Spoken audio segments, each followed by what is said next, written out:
Oh, it's 1-1! Weddings fighting back with a leaf. This is tense.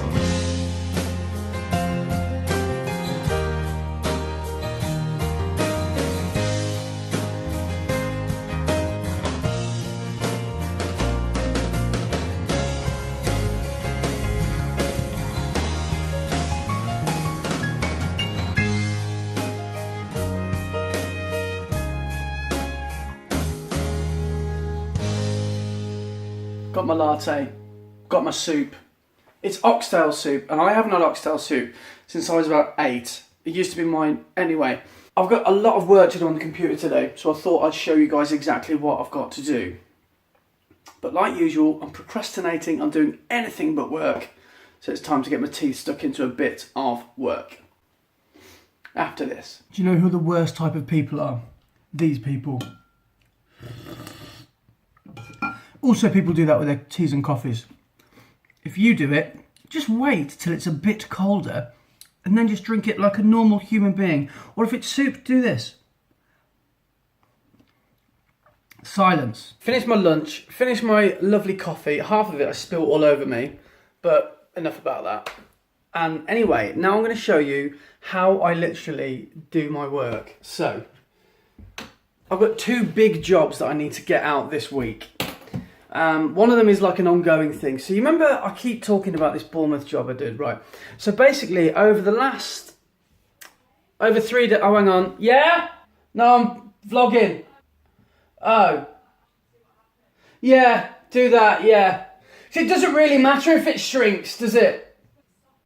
Sorry, that was our kid there with a laundry emergency. Got a stain on the... Doesn't matter. You remember when I was in Bournemouth shooting some headshots? Well, I shot 39 people's headshots over 3 days, 13 a day. And so far I've gotten about 10 people's headshots done. They've gotten back to me with their choices. Now, this is my little book. And all these things here without ticks need to be done. So I need to do all of them. I need to do these ones here. I need to do these. Yeah, so I've got quite a lot to do. And each headshot takes me, on average, 20 minutes. I spend about 15 minutes, 20 minutes on each one, give or take. So I've got to edit those. I've also got to finish off a wedding, which I haven't done yet. Just because the last month or 2, I've been so busy, I haven't managed to get it done. And I think wedding photography, you always think, does it really take 8 weeks to edit a wedding? Well, no, it takes a couple of days, but it's the amount of work that photographers continually have. Unless you outsource it, there just ends up being a queue and a stockpile of work. So that's basically what continually happens in my life. So this is how I decide what I do. What's this? I think I use this as a plectrum because I actually haven't got any plectrums anymore. This is a €1 cent. So, how do you do heads or tails and a cent? Right, there's nobody's head on that. Right. Globe or leaf? Right, I'm going to say globe is weddings. No, I'm going to say globe is headshots because they're the same similar shape. And leaf is weddings because a lot of the time I do portraits in front of trees. So, here we go. Best of 3. Oh. Okay, headshots is 1-0. If headshots get this again, then headshots have won. Oh, it's 1-1! Weddings fighting back with a leaf. This is tense. I'm essentially going to have to do them all both today, so it doesn't really matter. It's just which one I do first. So the winner will be... Can you read that? I can't read it. The leaf, the wedding! So, I'm gonna cue up the wedding, and we are going to do some wedditing. Now, I'm going to get on Spotify and select a soundtrack. I've decided to go with the king, Noel Gallagher.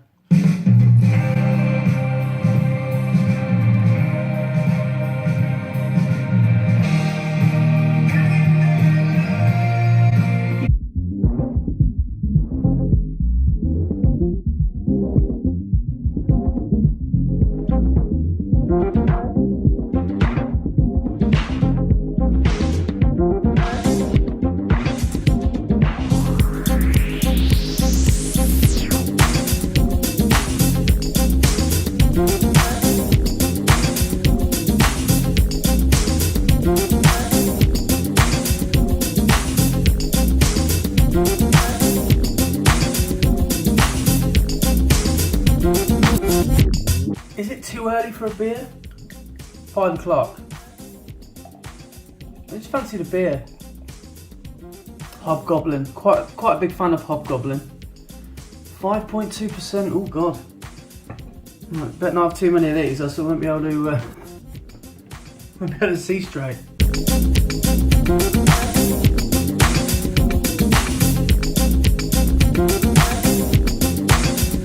Put them in the cupboard. Just have them. Yeah.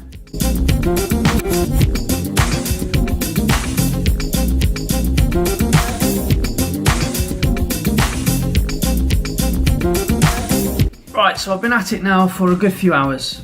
I'm still in the culling process, and I'm probably going to be able to finish this wedding tomorrow. Tomorrow being Wednesday. So I'm not rushing. I have historically been able to finish a wedding in a day before, but that's extreme. That's when you really want to get through it, and for one reason or other, you've got the time or you've got the effort or whatever, you can just do it. But I just want to take my time with this one. I'm in no particular rush. Even though I know it has been a couple of weeks, I don't want to rush it and get something wrong. So I am just going to be finishing this probably tomorrow, finishing touches Thursday. Then I'll be sending out the gallery on Thursday, I imagine, to the bride and groom. But that's what I wanted to talk about. So being a wedding photographer, now, that's not everybody's cup of tea, especially with photographers. Here's how it goes, right? A lot of people get a camera early or late on in their life, whenever they get it. And then, through the powers of social media, you will start posting some of your images. They could be cityscapes, they could be landscapes, they could be pictures of your kids, that sort of thing. And then, people will ask you to do things for you, for them. So can you photograph this? Can you photograph that? Can you do... And then eventually, you'll probably get the W question. Now, at that point, you will know whether you're ready for it or not. Because it's a huge thing to be asked, can you photograph my wedding? Huge, massive. It's not for everyone, as I said. Not everyone likes the pressure of it, because the pressure, I think, is the thing that either people thrive on or puts people off. It's not the money. As we know, wedding photography is not cheap. It's not about the money. It's about, can you cope with the pressure on the big day? Can you just get from start to finish without completely falling apart? So this isn't about how to get into wedding photography. This is really what I wanted to touch on is, and I think will help any photographer progress, is storytelling. Now, one of my favourite things to do at a wedding, a lot of wedding photographers hate this. It's probably their most monotonous time of the day, and that's no disrespect to any people that are getting married. What I'm talking about now are the speeches. I absolutely love photographing speeches. I don't know why. Maybe more so than doing the portraits or doing the ceremony or doing the candidates at the start of the day. I absolutely love the speeches. I think it's because that's when you really get to look into somebody's soul, because they're talking and there might not be public speakers, and you really get to photograph them and you can capture some amazing moments. On that top table, if it follows a traditional style, there are some amazing moments. Sorry, I'm just playing with my blue tack. I'm going to put this down. There are some amazing moments for you to photograph and you to capture. You've just got to be able to do it instinctively. You've got to just know when they're going to arise. So how do I do it? Well, what I do is I get a long lens on and stand at the back of the room. I stop my aperture down as wide as possible, and with my newest addition to my kit bag is my 85 1.4, and what that allows me to do is it gives me a really fast shutter speed. Now, you can do one of two things. You can go flash or you can go au naturel. I like to go a bit of both. Sometimes I turn the flash off, sometimes I keep it on. Keeping it on, the way I use my flash, I don't have high speed sync, so I can only use it up to 200th of a second. But that's fast enough. And all I do is I've got the camera trained on the top table and I'm just looking for a moment to arise. So for example, best man could be talking about a story, a typical funny story that's going to have a punchline. As a photographer, I know this is probably going to embarrass the groom. I know that that's coming.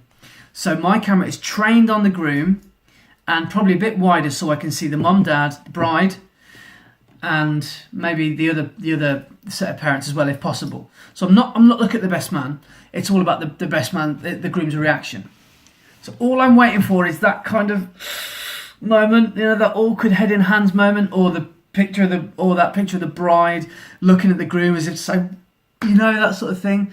Just anticipate those moments, and if you do, you can really, really tell that story perfectly, I think. So that's very much the way I look at things, and being able to tell a story as a photographer is probably the most important thing to do. If you can tell a story, especially in weddings, you're going to get work, because people love that stuff.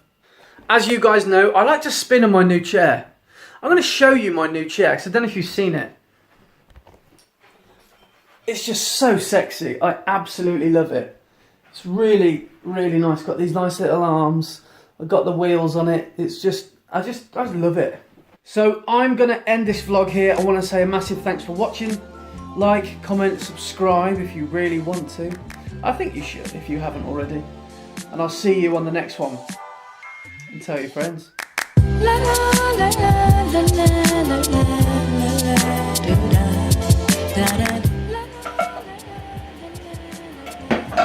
Right, got myself a bit of lunch. Got some soup. Oxtail soup. No, not everyone has oxtail soup. Well, probably quite a lot of people do. Right, I'll start that again.